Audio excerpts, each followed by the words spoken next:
문희상이가 있고 문희재가 있고 중국에 도망간 왁추타기 그 공장 수산기계 유한공사 처린 그 수십 명을 상대로 해서 제가 이거 거짓말을 해가지고 적군을 만들어 가지고 제가 그 이걸 취득할 게 무엇이 있겠습니까? 저는 16년 동안 1구 월신 오로지 하나 자나 개나 밥을 먹을 때나 어디 걸어갈 때나 오로지 생각하는 것은 문현동의 진실, 이것을 어떻게 하면 이 세상에 온 만천하에 공개해가지고 사람들이 다 알아가지고 아이고 거기서 그런 일이 과연 있었구나, 이거 정말 이거 참 굉장한 일이네 하는 이걸 알리기 위해서 어떻게 하면 될까, 그것만 생각하던 사람입니다. 그런데 태평 TV에 젊은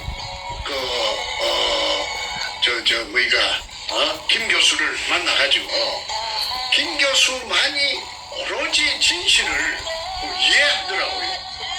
저를 한 6달, 7달 동안 테스팅을 해가지고 검증을 해가지고 제 말이 앞뒤 전후 좌우가 질서정연하고 신뢰할 수 있다고 판단했기 때문에 이분이 바보가 아니기 때문에 미국까지 온 것인데, 미국까지 와서도 의뢰공장이 맞다 틀리다 하고 또 도굴단들은 아니다, 정충재가 거짓말하고 있다 이렇게 하니 이거 구득히 오늘은 그 속에 그 해결할 수 있는 방법을 제가 제시하지 않을 수가 없습니다.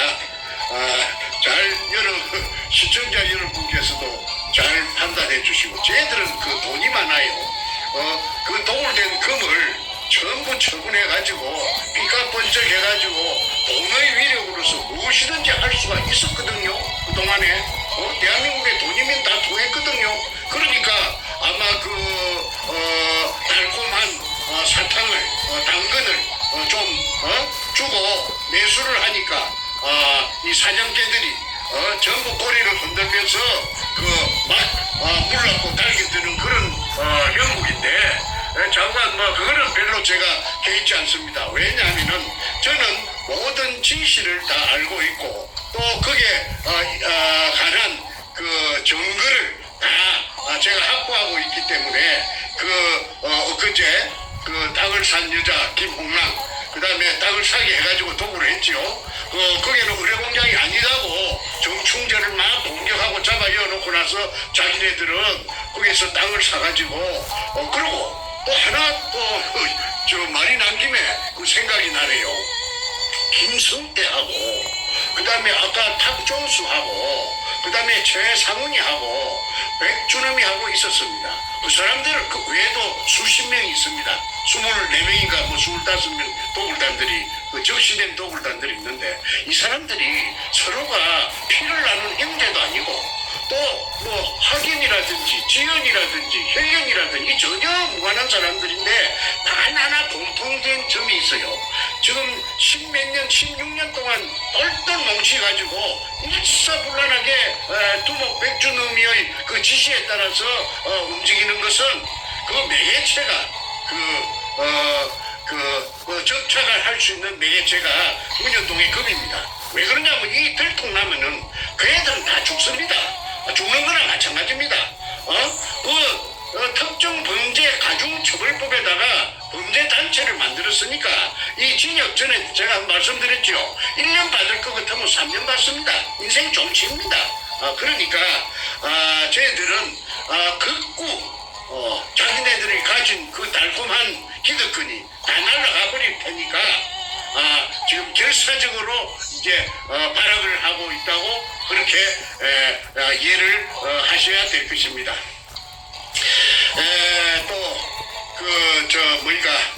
제가 조목조목 하나하나 여러분에게 제가 설득을 해드리겠습니다. 첫째, 시간 관계상 일일이 이걸 갖다가 그 자료를 갖다가 제시하려면 끝도 갓도 없이 날밤을 새도 또 못합니다. 그래서 제가 대략 한 12가지 11가지, 12가지 정도만 말씀드리고 나머지는 미루어 짐작을 해 주시기를 바랍니다. 오늘 저녁에는 길게 안 하고 조금 간단 명료하게 할까 합니다. 첫째, 2002년 3월 2일 날 문현동 1219-1번지에 꿈에서도 소원하던 구멍을 하나 뚫게 되었습니다. 수직구. 그 수직구를 그 규모가 직경이 60cm고 바위 안반청 16m를 뚫어서 지하에 숨어있는 일제 의뢰공장의 한 가닥을 뚫을 목적으로 그 기계가 설치돼 가지고 이렇게 굴착을 했습니다. 그날 하루에 완성을 했는데 오후 한 5시쯤에 밑에 지하에 숨어있던 수평굴이 지상으로부터서 연결되자 분수대 현상이 일어났다고 말씀드렸습니다. 물이 치솟아 올랐는데 그거는 그 자리에 있던 사람 아무도 그걸 예측을 못했어요. 그런 현상이 있을 것이라는 걸. 그리고 그 자리에 제가 없었다고 아니 그걸 공격을 하는데 제가 있고 없고가 무슨 상관입니까? 저는 그 자리에 없고 그 뒤에 산 뒤에 저 대각선 쪽에 산 뒤에서 쌍안경을 가지고 그 광경을 일일이 보면서 저희 충직했던 조수 삼천포놈 그 소도동놈 같은 50년생 김성태에게 전화로서 하나하나 처음부터 끝까지 지시를 했습니다. 그러면 아무 권한이 없기 때문에 제가 시키는 대로 제 지시에 따라서 움직이는 로봇과 같은 놈이었습니다. 그런데 그놈이 제가 그 장소에 현장에 없었다고 내 대신에 그 새끼가 그 장소에서 진두지휘를 했던 것이죠. 그런데 내가 없는 것이 그게 무슨 약점이 됩니까? 그 뒤에 내가 산 위에서 쌍안경을 갖고 다 내려다보고 다 있었습니다. 그래서 물이 분출되는 광경을 봤는데 물이 그제 제가 설명드린 대로 지하 16m부터 지상까지 16m 그 다음에 지상으로 17m 높이로 그러니까 합계 33m 높이로 약 3시간 반을 뿜었다는 거. 그 사진도 제가 찍은 것이 아니고 소도동놈 그놈이 그 사진을 찍는 게 그놈이 지미가 사진 찍는 거예요. 그놈이 사진을 찍었기 때문에 그 백주님이 가방에서 그 분출되는 그 사진이 나왔고 그래서 제가 그 사진을 갖다가 입수해서 책에도 전부 다 사진을 올렸죠. 그래서 이 분수대 현상이 박숭이 굴이냐 자기네들은 그 도굴단들은 박숭이 굴이라고 시종일관 우기고 있지 않습니까? 그 박숭이 굴이 아니라는 것을 나타내는 것이 그 분수대 현상의 그 사진입니다. 박숭이 굴은 지하 18m에 길이가 지하로 땅속으로 18m 그 다음에 땅속에서 수평으로 넓이 1.5m 그 다음에 길이 22m를 갔습니다. 그래서 그런 작은 굴에서는 설령 지상으로부터 연결 통로가 뚫린다고 해도 수압이 없기 때문에 물이 한 방울도 올라오지 않는다고 수자원공사 진주 난강댐 사무소의 신경섭이라는 대리가 점거 공식을 가지고 설명을 했기 때문에 수압이 없으면 물이 분출될 수가 없습니다. 그러면은 3시간 반 동안 그 분출됐다는 사실은 뭘 의미하느냐 하면은 근처에 연결된 제가 뚫은 지하 16m의 수평굴가 연결된 곳에 엄청난 저수 공간이 있고 그 저수 공간에 물이 꽉 들어차 재해져가 있다가 1945년 일본 군들이 철수하고 난 뒤로 물을 퍼내지 않으니까 물이 꽉 들어차 재해갖고 있다가 그게 구멍이 뚫리니까 그 수압을 견디지 못하고 뿜어서 올라가지고 나중에 저녁 한 12시쯤 돼가지고 지하 4m에서 수면이 고정되었습니다. 그러면 지하 4m에 수면이 고정되었다는 것은 연결됐다는 곳에 있는 그 큰 주수 공간, 즉 의뢰공장을 말합니다. 본 의뢰공장, 1공장, 그 속에 물도 똑같이 지하 3m하고 아마 같을 것이라고 봅니다. 왜? 물은 수평의 원리가 있기 때문에. 그 물이 제일 공평하지 않습니까? 그러니까 의뢰공장 속에 가득 차 있던 물이 다 뿜어져 나오고 이쪽에 제가 판 수직구와 똑같이 평행을 맞추기 위해서 그쪽 큰 의뢰공장이라 하는 그 공간, 리차드 로리스가 미국에서 기계를 갖고 와가지고 스탠퍼드 대학 교수 10명이 결과가 일부 흘러나왔죠. 그때 최소한 밑바닥에서 천장까지가 17m, 그 다음에 벽과 벽 사이가 40m라고 했기 때문에 책에도 그렇게 써져가 있습니다. 그래서 그 의뢰공장이 있다는 증거가 바로 분수대 현상이다. 물이 뿜었다는 그 사실이 증명한다. 그래서 그거는 대단한 증거라고 제가 주장합니다. 저는 주장을 제 주관적으로 하는 것이 아니고 객관적으로 누구든지 인정할 수 있는 증거가 돼야지 저 혼자만이 주장하는 증거, 그거는 증거로서 효력이 없는 것입니다.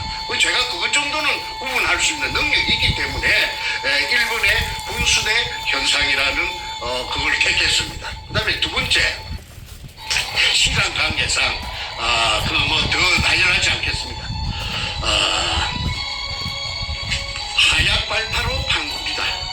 이 굴은 제가 뚫어서 찾은 굴은 그래서 그 하약으로 판 굴이라는 증거는 여러 전문가들이 인하대학교 교수 윤지선 씨라든지 그 다음에 광산협회 회장을 했던 진수웅 씨, 방업기술사, 마포구 도화동의 한자 엔지니어링, 지금 연세가 많아서 살아 계시는가 모르겠습니다. 그분이 아주 애국자셨습니다.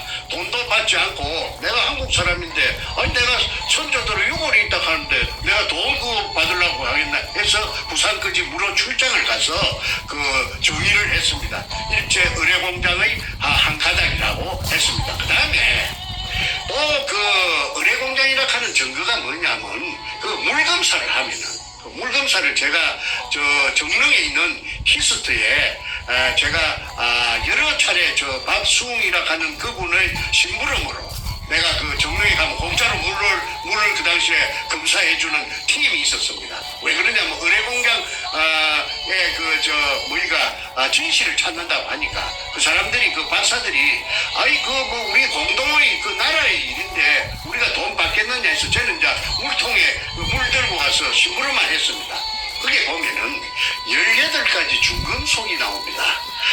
제일 많이 나오는 게 수원이 나옵니다. 수원 HG, 화학기호로 써서 HG가 수원인데 수원이 아주 무겁답니다. 비중이 높아가지고. 그래서 의뢰라 하는 이 폭탄은 물 속에 날아가는 폭탄이기 때문에 물의 저항을 뚫고 가야 됩니다. 그래야 정확하게 목표 지점까지 가야 된다면은 무게가 있어야 됩니다. 무게가 없으면은 물의 저항 때문에 좀 오차가 생기면은 목표물에 명중할 수가 없지요. 그래서 의뢰의 맨 앞에는 무엇을 찾느냐 하면은 수원 주머니를 찾답니다. 의뢰의 머리 부분에.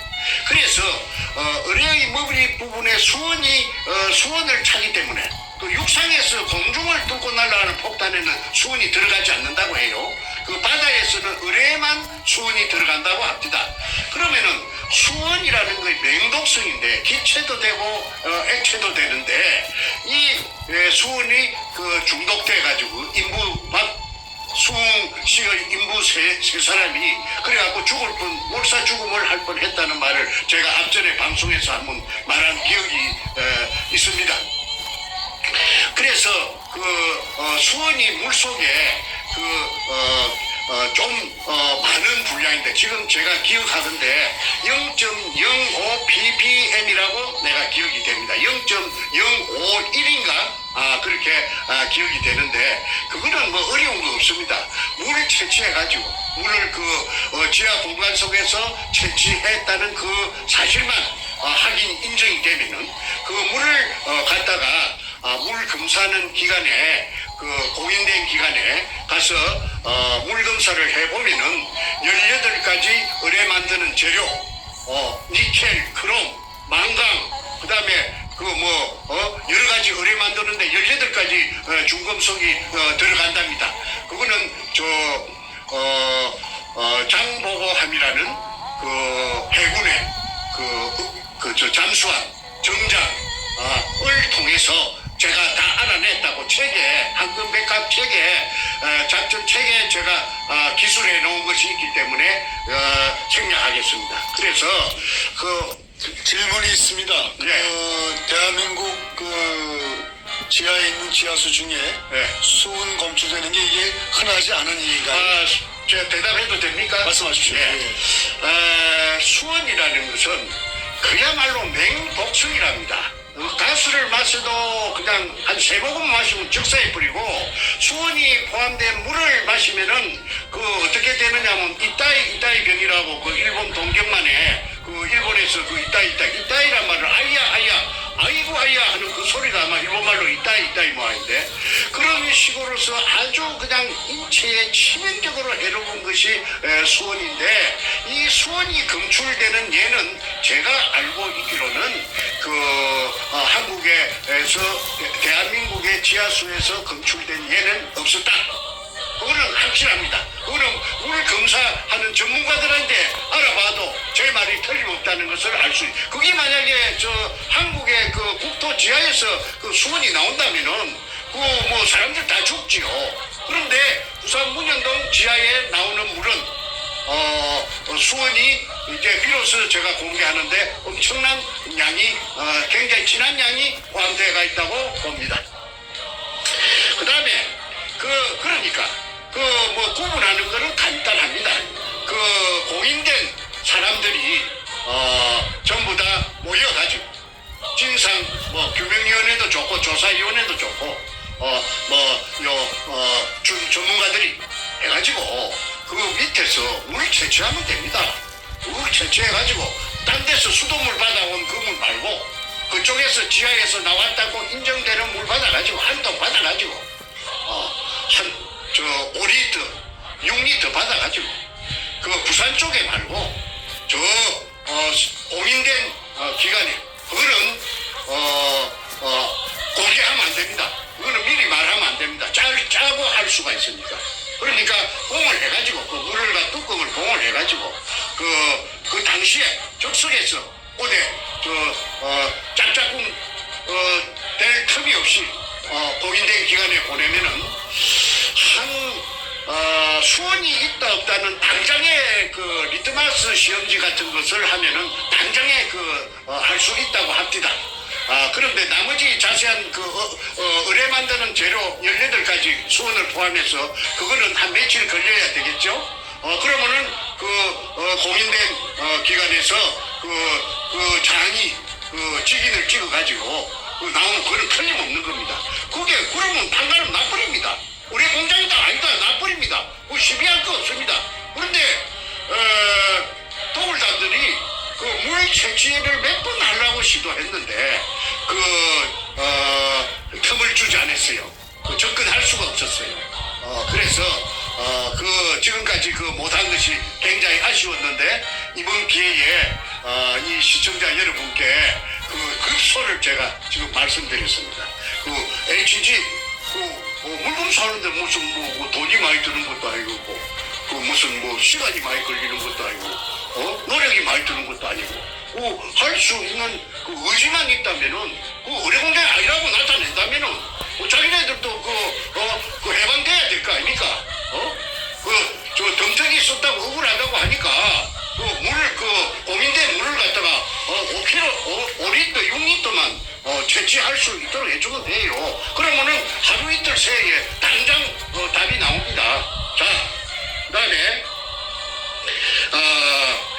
박수미 판구라고 제가 2002년 3월 2일날 지하 16매에서 찾아낸 구라고는 판이하게 다릅니다. 첫째는 방향이 틀립니다.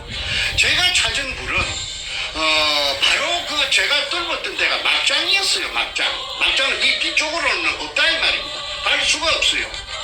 막장이고 그 바다 쪽이 막장입니다. 거기에서 옹벽 안쪽으로 산 쪽으로 바로 직각을 그 옹벽과 직각을 그리면서 그러니까 서쪽에서 동쪽으로 직진합니다. 직진. 그래가지고 한 10m 가다가 갈라집니다. 직각으로 T자가 되죠. T자 골목이 나타나. 그러니까 요리 진행하다가 T자 형태로 갈라집니다. 왼쪽으로도 가고 오른쪽으로도 갑니다. 그 다음에 가다가 또 여러 가지 갈래를 치는데 그까지는 복잡하니까 그냥 오늘은 T자로 친다는 것이 백주너미의 지도에도 그 T자로 된 모양이 나타납니다. 그러니까 그 백주너미는 거기에 돌아다니면서 요걸 그 백골 조선인 강제 진용자 백골 물 빼고 다 세봤답니다. 1, 2, 3, 4, 5, 6 그래가지고 980개라고 떠들고 다닌 것이 저한테 그게 채취가 돼가 있습니다. 그거는 지금 말하면은 또 복잡해서 시간이 가니까 그 정도에서 생략하겠습니다. 그거 제가 다 가지고 있습니다. 그 다음에 모양이 틀립니다. 그 박숭이 굴은 하약을 사용하지 않았다고 법정에서 진술했고 또 하약을 사용할 수도 없고 또 사용할 수 없었다는 그 증명서류를 제가 다 가지고 있어요. 박숭이 남구청에서 제가 찾았습니다. 그 찾을 때에 아이러니컬하게도 김무성의 보좌관 강아무개 그 보좌관님은 국회의원 국회 그 보좌관들 중에 제일 높은 사람이었습니다. 당시입니다. 이름은 내가 밝히지 않겠습니다. 그분이 정말 저한테 적극적으로 열성적으로 해가지고 자기의 지역구인 남구청에 그 부탁을 해가지고 박숭이의 허가낸 서류 원본을 제가 다 입수를 할 수 있게끔 도와줬다는 것을 말씀드립니다. 제가 가지고 있습니다. 그 다음에 제가 뚫로 찾은 굴은 아치형이 아니고 아치 저 넓이가 1.5m인데 저는 1.8m 그리고 사각굴입니다. 정사각굴입니다.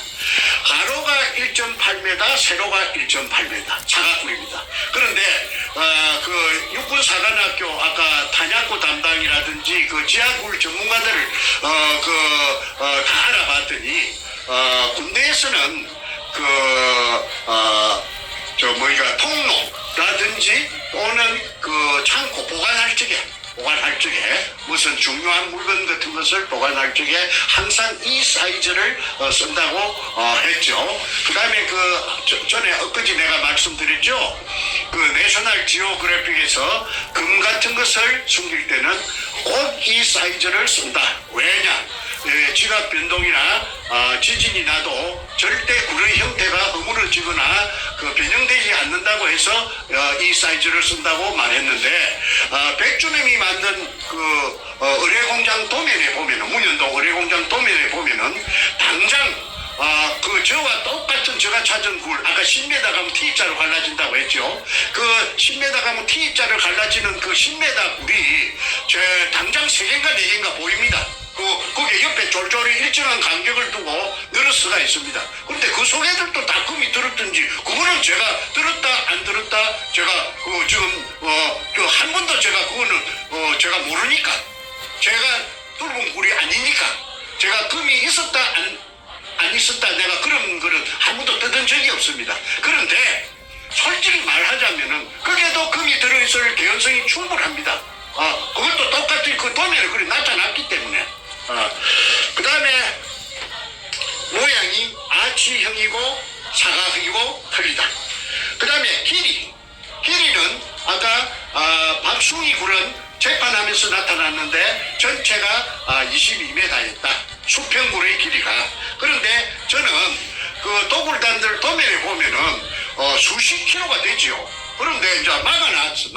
이놈들이 저 박숭이 굴의 연장인 것처럼 돌 포대 등으로 한주 소금에 주 말대로 한주 소금 포대에 공포대에다가 잡석이나 쓰레기 등을 넣어가지고 그 굴이 박숭이 굴의 연장인 것처럼 30m를 나머지 T자로 갈라지는 데는 그 한쪽은 튀어놓고 또 저쪽에 가서 10m 가갖고 왼쪽으로 막장인데 그쪽에 또 막아놓고 그래서 어쨌든 30m를 갔다 왔다는 것이 중요하죠. 그래서 30m하고 20m하고는 그거는 저 판약의 틀입니다. 정리하자면은 하얗갖고 같다. 그 다음에 아치형이다, 사각형이다. 그 다음에 방향이 틀리다. 하나는 서쪽에서 동쪽으로 갔고 박숭이는 북쪽에서 남쪽으로 와서 끝났다. 그러니까 완전히 이거는 다른데 또 2m 깊이 2m 차이가 납니다. 그거는 재판하면서 재판 기록에 다 나타나가 있습니다. 그런데 이 도굴단들이 어마무시한 도굴단들이 무시무시한 도굴단들이 무진동 하약을 사용해갖고 거기에다가 저 박숭이 굴로 갔다가 찾아냈다고 내가 엊그제 말씀드렸죠. 그거는 통영의 다이버 김원택이 그 옆에 이상한 구멍이 하나 있어서 돌아 나오다가 30m 갔다가 돌아 나오다가 그래 머리를 내가지고 이렇게 내리다 보니까 45도 사선으로 된 그 굴이었답니다. 그래서 좀 더 자세히 살펴보려고 일이 거꾸로 머리가 저 앞쪽이죠. 거꾸로 일이 내려가니까 쭉 미끄럼 타듯이 미끄러져 가지고 내려간 곳이 가니까 거기 굴이 하나 있더랍니다. 그런데 물로 비춰보니까 한 10m 정도 돌 포대가 텅 비갖고 없어지고 10m 붙어서 저 돌포대가 저희가고 저쪽 반대쪽으로 꽉 들어차 저희가 있더랍니다. 그러니까 원상 복구된 박숭이 굴 속에 10m 정도의 메카난 알마금 또는 데메움 해놓은 2005년 4월 6일 날 복명서에서처럼 그걸 아까 구멍을 뚫어갖고 연결 구멍을 뚫어갖고 무진동 하약을 가지고 그런데 대구에서 하약이 몇 상자가 왔다고 그래요. 그래서 내가 그 하약을 왜 갖고 오는가 그런 정보를 내가 들었는데 이해가 안 됐는데 그거는 이제 아까 2005년 7월 14일 날인가 13일 날 오후 1시부터 내려갔던 굴 속에 내려갔던 통영 항남동에 돌고래 다이버쇼 김원택이가 박숭이 굴을 갖다 찾아냈어요. 그러니까 이 도둑놈들이 왜 박숭이 굴하고 연결해갖고 박숭이 굴 속에 알마금 대매우 해놓은 포대까지 끄잡아 올려갖고 쇼를 연출로 해가지고 박숭이 굴의 연장인 것처럼 해놓을 때는 그럴 만한 이유가 아니겠습니까? 그 이유가 뭐냐? 물속에서 그 지랄병을 치는 거는 다 금을 처먹고 덤치기 씌우려고 저것도 변명하려고 그래 해놓은 것밖에 더 됩니까?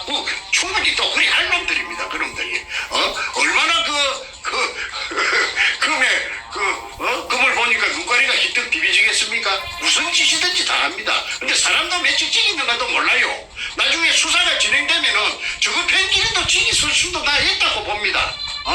그런데 이게 전부가 지금 안 드러나니까 지금 어리무중이지 무슨 짓이든지 할 놈들입니다. 그런데 저거한테 아마 방귀를 치기 들고 우통 벗었던 대가리 치기 들던 놈들이 있으면 지도새도 모르고 구신도 모르고 없애버리겠어요? 그런데 내가 더 이상 확인되지 않은 사항이기 때문에 말을 절제하겠습니다. 여기서 그치겠습니다. 그래서 길이 방향등이 다르다. 그 다음에 네 번째 짜고 치는 고수도비라고 청와대 노무위가 연결되고 노무위가 도둑놈이에요. 김해 임업시험장에 묘목장에 들어가서 단감나무를 갖다가 100줄을 훔쳐갖고 저거 세이 녹음평이 하고 그래갖고 저거 집에 뒷산에다가 가수원을 김해 진영이면 단감 아닙니까? 단감 가수원을 조성한 놈이 노무위 그 새끼예요. 그 새끼가 짜랑처럼 시부리서 말이 돌고 돌아서 내가 그래 지금 내 이야기하는 건 공개된 이야기입니다. 그거 다 여러분 인터넷에 찾아보세요. 내가 나는 그 소리하고 카드라는 안 합니다. 내가 왜 카드라는 내가 안 하느냐 하면은 나는 글로 써갖고 묵고 살던 작가입니다. 연픽션 작가입니다. 작가가 카드라 하면은 작가는 글 쓰는 생명을 잊어버려요. 책임 못 진 말은 안 해요. 그래서 이제 계속하겠습니다. 판결문에 박순이 굴로 사기쳤다고 덮어씌웠습니다. 이 사람 참 피를 토할 일 아닙니까? 전부 다 판사 놈들을 갖다가 그 위에 청와대에 그 당시에 민정사회수석인가 민정수석인가 하던 가짜 대통령 문가가 조정을 해갖고 그래가지고 박순이 굴이라고 근처에 찾아가다가 의뢰공장 찾아가다가 실패한 굴 그래갖고 쟤를 감옥살이 44개월 징역 살렸어요. 그러니까 교활한 말이지 사악한 사악 그러니까 사악이란 말을 오늘 처음 썼습니다. 삿대를 사자 그러니까 가짜라 이 말 악마라 이 말이죠. 사악한 백주름이가 얼마나 신이 났겠습니까? 아이고 가짜가 대통령이 돼가지고 말이지 노가하고 문가하고 춤을 추니까 얼마나 힘이 나고 말이지 얼마나 재미가 있었겠어요. 그러면 산더미같이 있지. 이러니까 저를 지져 보낼 때 얼마나 보시고 그런데 차라리 그때 죽였어야 돼요.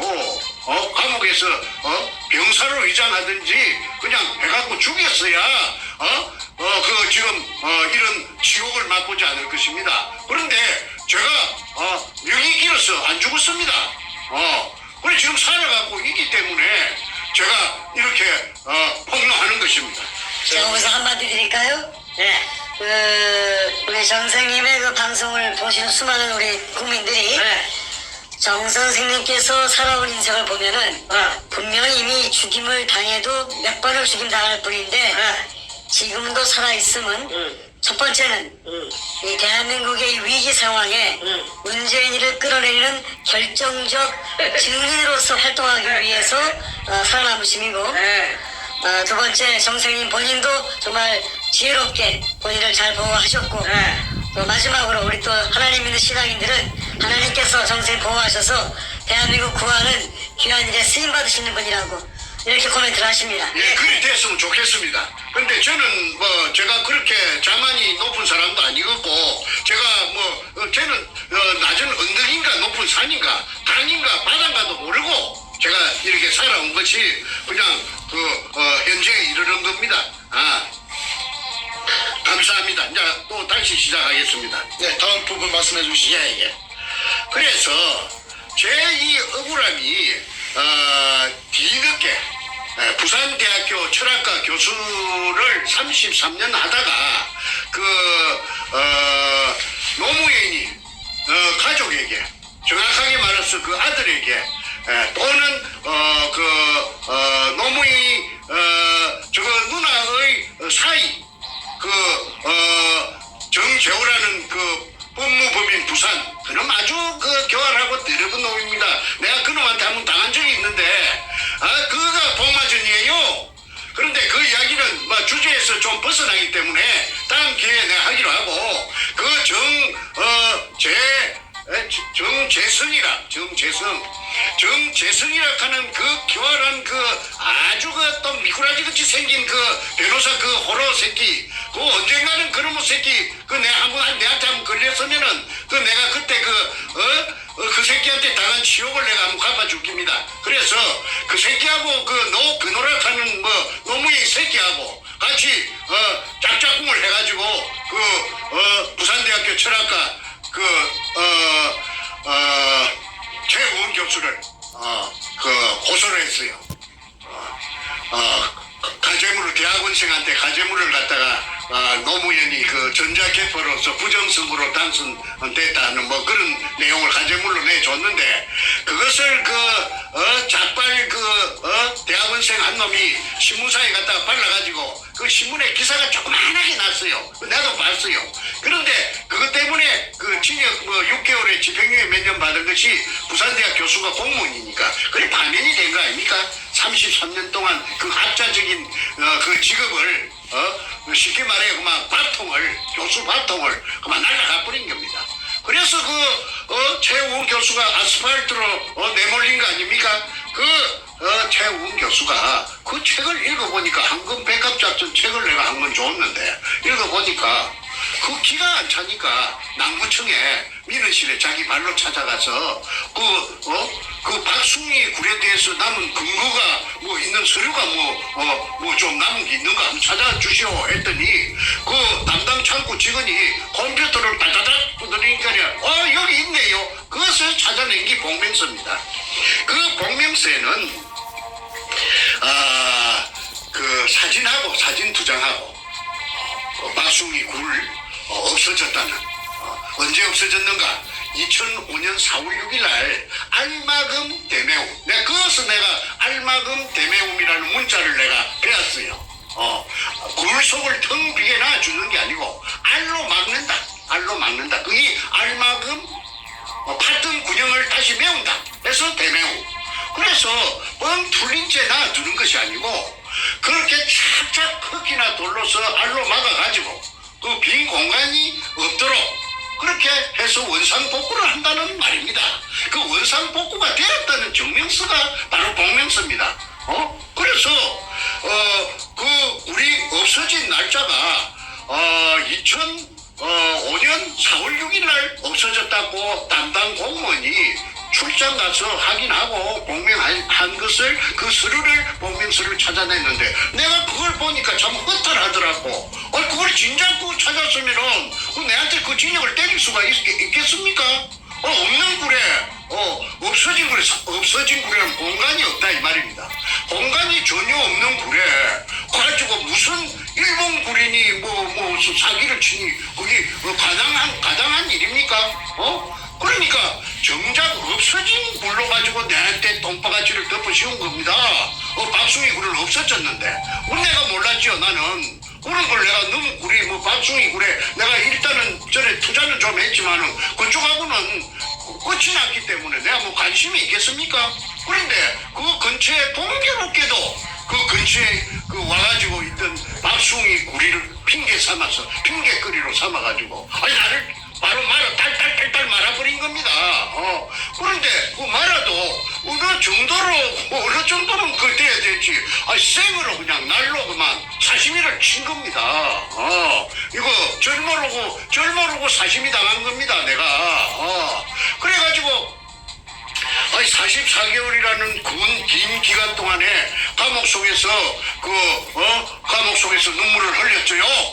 그런데 저놈들은 김홍라이를 시켜가지고 땅을 사가지고 그러니까 아무래도 불안하니까 금이 산더미같이 있으니까 그 졸물들이 금이 한 가방이나 두 가방이면 얼른 그냥 팔아먹고 숨기고 어디 들고 튀어서 그만 어디 가서 잘 먹고 잘 살 낀데 거기 산더미가 좀 금이 있으니까 자기네들끼리도 야 이거 너무나 이거 벅차지요. 이거 야 큰일 났다. 참새가 쌀 한 가마에 먹을 수 없거든요. 쌀 한 톨 먹으면 배가 부를 건데 한 가마에는 어떻게 먹어요? 그런 격입니다. 그러니까 그 쌀 창고를 방앗간 쌀 창고를 통째로 그냥 참새들이 차지한 꼴입니다. 그러니까 자기네들이 아무래도 뒤에 후환이 겁이 나고 이게 들통이 날 우려가 심하니까 그때 양아치 참여정부 중화대하고 접목이 된 겁니다. 그때 접목이 된 그 사안이 잘 정난하게 나타난 것이 A4 용지 404쪽짜리 탐사 일기라고 그 404쪽짜리에 그 김성태가 썼어요. 그 소다동 놈. 그놈이 워드를 쳐가지고 컴퓨터를 가지고 거기에 보면 다 나타납니다. 그거 내가 하나하나 내가 앞으로 다 공개할 거예요. 그게 등장인물이 전부 실명입니다. 실명. 그거 다가입니다. 그래서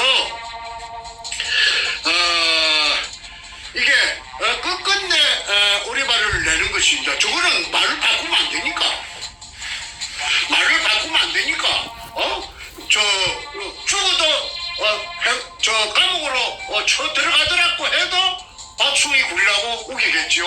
그런데 미안하지만은 제가 두목 백주름이 가방을 내가 두 번 털었다고 내가 자랑처럼 문장처럼 내가 이야기했지요. 별거 다 있기 때문에 그거 빠져나갈 수가 없어요. 올무에서 올무에서 어떻게 빠집니까? 그 명확한 쥐가 만들어 놓은 자가당착 문자를 써서 죄송합니다. 자가당착 쥐 그물에 지가 파놓은 함정에 그놈이 직접 지가 빠져버렸어요. 못 빠져나가요. 그러면 제가 왜 저 억울한 진역을 사느냐? 그거는 저 무식한 저 고등학교 나온 저 두목이 작동을 해가지고 방금사에게 조정을 해가지고 할 리가 그거는 만무한 일 아닙니까? 방금사가 뭐 나이로 뽕 해갖고 방금사 된 거 아니잖아요. 그러면 누가 했느냐? 그때 청와대가 참여정부의 청와대가 작동했다. 그 중에 그 한 부분이 김영종이라는 그 신촌랭이 그 당시에 그 검사와의 대화의 밤에 김영종이가 노무현에게 그 질문이 있습니다. 해가지고 그 왜 그 당선자께서는 뭐 당선자가 후보자인가 뭐 대통령 후보자가 대통령 그 아직 임명식을 안 했으니까 취임식을 안 했으니까 왜 저 부산 동구지청에 전화를 걸었습니까? 전화건 목적이 뭡니까? 그 동영상을 한번 찾아보세요. 방황을 해가지고 우물우물 저 하는 것이 노무이 하는 것이 바로 나타나지 않습니까? 이래 되면 할 말이 없으니까 막 하자는 거지요. 하면서 그러면서 하는 말이 이거 제가 그 어떤 아는 지인에게 그 사람의 말을 한번 들어보라고 들어봐 달라고 부탁을 했는데 그거는 별로 그 사건에 영향을 끼치지는 않았을 겁니다. 그런 말도 안 되는 세상으로나 애기한테도 안 통하는 말을 갖다가 그 하는 것이 그 동영상이 나타납니다. 그게 바로 그 당시에 내가 수사받을 적에 2005년도에 그 5층에서 서범주이라 하는 그 대구 놈한테 고려대학 나오고 저 검사된 놈 그 뚱띵이 그 놈한테 새파란 전문에 우리 집에 그 아들보다 나이 어린 놈한테 서범준입니다. 서범준 지금 판사랍니다. 그런데 이 서범준이라는 이 자를 지휘했던 검사가 옆방에 그 뇌물검사 조이파리한테 20억인가 30억 받아먹고 그 감옥 징역 7년 받아갖고 지금 뜨고 있어요. 그 뇌물검사라 하면 인터넷 치면 다 나옵니다. 김광준이가 이 사건을 바로 진두지휘를 해가지고 부산 문현동에 대해서 지금까지 그 모치를 한 그 대단한 그 일을 한 놈입니다. 김광준, 서범준. 어찌된 판지 저뭐 준자가 나를 내한테 바로 해코지를 해가지고 나를 이 지경을 만들었어요. 백준엄 준자, 준자하고 종자하고. 그리고 군대는 제일 많은 게 해병대라. 내가 무슨 해병대 억하심정이 있겠어요? 내 셋째 동생도 해병대 나왔고, 내 사인놈도 해병대 나왔고. 근데 해병대가 내하고 무슨 억하심정이 있는데. 그런데 전부 해병대라. 어찌된 파인지. 그 다음에 고등학교는 전부 다 저 경남고등학교라. 그 다음에 제일 많은 게. 그 다음에 뭐이가 대학은 뭐냐면 서울대학이라. 나 이 어이가 없어요.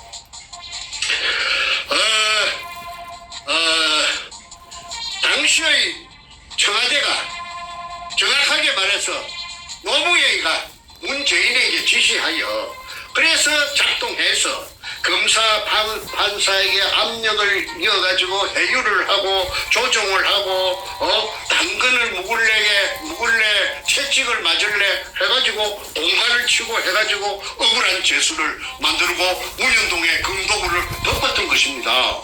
그런데 제가 아무리 제 개인이 힘이 없는데 제가 그 동서남북에 외치면은 외칠 수 없어요. 이거는 왜 그러냐면 이거는 그 사람들의 그 통상적인 범주에 속하지 않기 때문에 이걸 이야기하면 도라이락 합니다. 정신병자라고 합니다. 진짜로. 그리고 또 그 사람의 제가 말을 하려고 하는 그 사람의 정체를 제가 모르지 않아요. 그 사람이 노무현이 패거리인지 문재인이 패거리인지 문재인이하고 선이 닿았는지 내가 모르기 때문에 이 말을 온갖 할 수도 없습니다. 그러니까 전전긍긍이죠. 그래서 억울한 재수를 만들었고 이 백주름이 일당들은 희낙나 아이고 이 천지가 전부 저거 거지 지 거지 아이고 이런 일이 어디 있나 살다 보니까 쇠가빠지 10년 세월에 찾아놓으니까 말이지. 그래서 내가 항상 노인과 바다 그 외밍웨이가 쓴 그 소설이 내가 항상 내 머릿속에 그려져 되더라고. 왜 그러냐면 그 바다에 나가서 낚시를 큐바 하바나가 노인의 본부지요. 그래서 작은 배를 타고 바다에 낚시를 나갔는데 그냥 엄마 배보다 더 큰 새치락하는 고기를 낚았잖아요. 산투 끝에 천신만고 끝에. 불이 낚아가지고 이 들어오는데 이 상어들이 상어들이 나타나고 이 상어들이 그 고기 살을 다 뜯어 먹어버렸어요. 그래갖고 이제 아바나 항구에 돌아왔을 때는 그 백다구만. 근데 그 백다구가 얼마나 크든지 간에 사람들이 보고 놀래지요. 그런데 그 생선은 그 상어들이 뜯어 먹으면은 그 똥이 됩니다. 생선 똥이 되고 생선이 밥이 되지만은 이 검은 삶아 먹는 것도 아니고 고구마처럼 쪄가지고 먹는 것도 아니고 생선처럼 튀겨 먹는 것도 아닙니다. 어딘가에 있습니다. 그 문현동 검은 그거를 조사해보면은요 저 도굴단 백주름이 잡아다가 거꾸로 달아매 놓고 한국의 수사기술은 아주 발달했대요. 추적 들어가면요 못 빠져요. 빠질 수가 없어요. 증거가 명백한데. 그 다음에 또 한 가지 있습니다. 이 사건은 특수사건이라고 내가 생전 처음 들었어요. 내가 들은 사람은 내가 공개하지 않겠습니다. 그 사람은 현역이기 때문에. 정 선생님, 걱정도 하지 마세요. 이거는 특수사건이기 때문에 CEO가 없습니다. CEO가 소멸되지 않는다고 해요. 왜 특수사건이냐 했더니 이게 국가를 들었다가 놨다가 몇 개도 들었다가 놨다가 국가도 사버릴 수가 있는데 이게 특수사건 아닙니까? 그래서 특수사건이 있다는 걸 제가 처음 들었기 때문에 제 얼굴에 하색도 이리 좋고 제가 흔들리지 않아요. 왜? 아직까지 제가 잔물이 덜 빠졌구나. 내가 아직까지 앞전에 내가 알게 모르게 지은 죄가 있다면은 그 죄를 씻어야 내가 그러니까 연단이 되겠구나. 단련이 되겠구나. 그래서 내가 참고 견딜 수가 있었지. 어이구 내 금이 저놈들이 다 빨아먹었다면 내 병이 나가고 심장이 터져 죽었겠지요.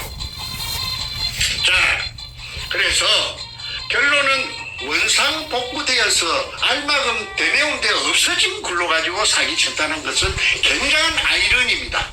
이거는 대한민국 사법부가 얼마나 썩었는지 또 검찰이 얼마나 썩었는지 얼마나 개판인지 이게 나타나는 바로 발언에다가 문현동의 금도굴 사건입니다. 만약에 문현동의 금도굴 사건이 제가 주장하는 대로 클로즈업 되면은 햇빛 속에 클로즈업 되면 나타나면은 대한민국에 있는 검찰 개혁 그야말로 물갈이 청소 그다음에 사법부 전부 다 물갈이 하는데 큰 기폭제가 될 것입니다. 썩었어. 그런데 이대로 가다가는 자꾸 억울한 사람만 나와요. 김일성이 장학생들 다 잘라내야 되죠.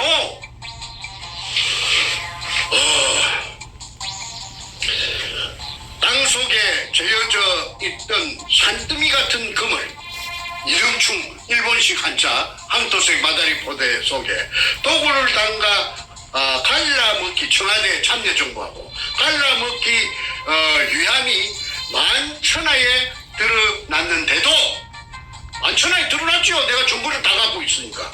그런데도 반박 기자회견을 하여 하늘을 속이고 국민을 속이고 자기 자신까지 속여서 거짓말로 시작. 그래서 내가 그놈을 사이코패스라고 했고 사이코패스라는 말을 다시 한번 제가 설명하겠습니다.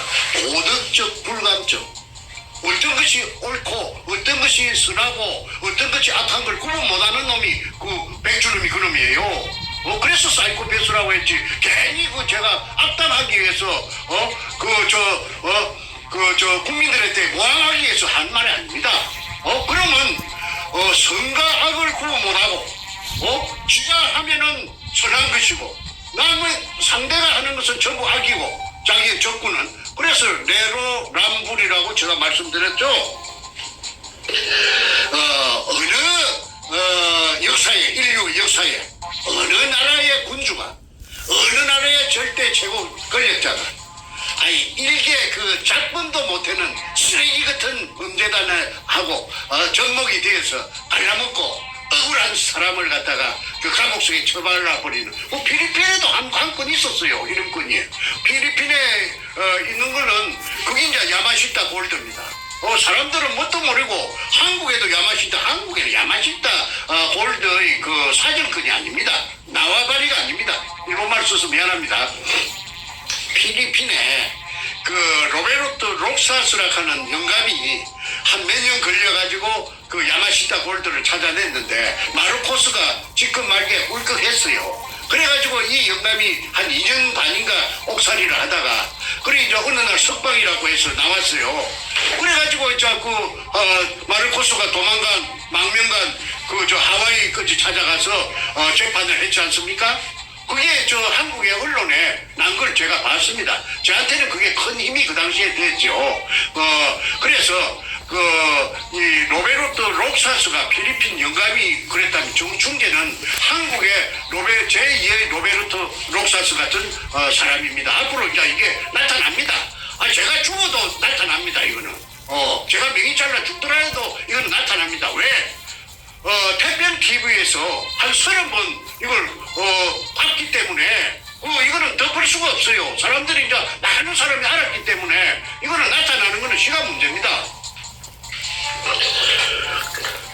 이게 참 손바닥으로 하늘을 가리는 사이코패스 백준엄의 엊그제 반박 기자 이거는 참으로 요절복통할 일이고, 그 다음에 아까 내가 그 특정 방송의 그 간판은 들먹이지 않겠습니다. 우파라고 해서 막 설치던 저 유튜브들이 선착순으로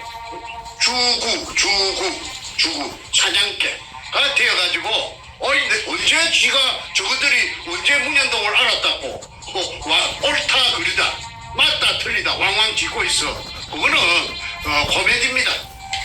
그 다음에 5번째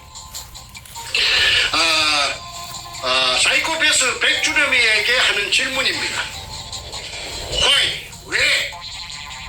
김홍랑에게 전화를 걸어서 만났고 광주에 서구 지평동 금호 쌍용 아파트 사는 김홍랑을 찾아가서 금독을 지분 100분의 5를 주고, 그러니까 쉽게 말해서 독을 하는 회사 2002년 5월 13일 날 남포동 피닉스 호텔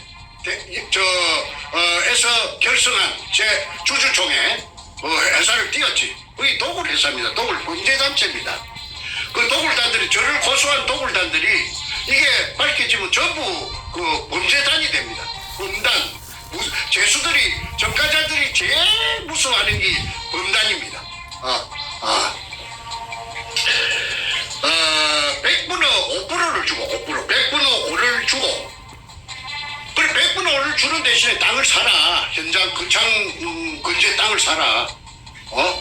그래서 김홍랑이 100분의 5를 주고 땅을 사고, 또 조건이 2달이 있다가 그로부터, 그러니까 2002년 4월 29일 날 공정 계약을 하고, 매매 공정 계약을 하고 땅을 사고, 그 다음에 백준엄 을이고 김홍랑 갑이고 갑과 을 사이에 약속을 한 것이에요. 4월 29일, 5월 29일, 6월 29일, 7월 며칠 날, 7월 28일인가? 7월 28일? 2달인가 3달 만에, 산 돈에, 땅값을 준 돈에 곱하기 1을 해가지고 합절로, 준다.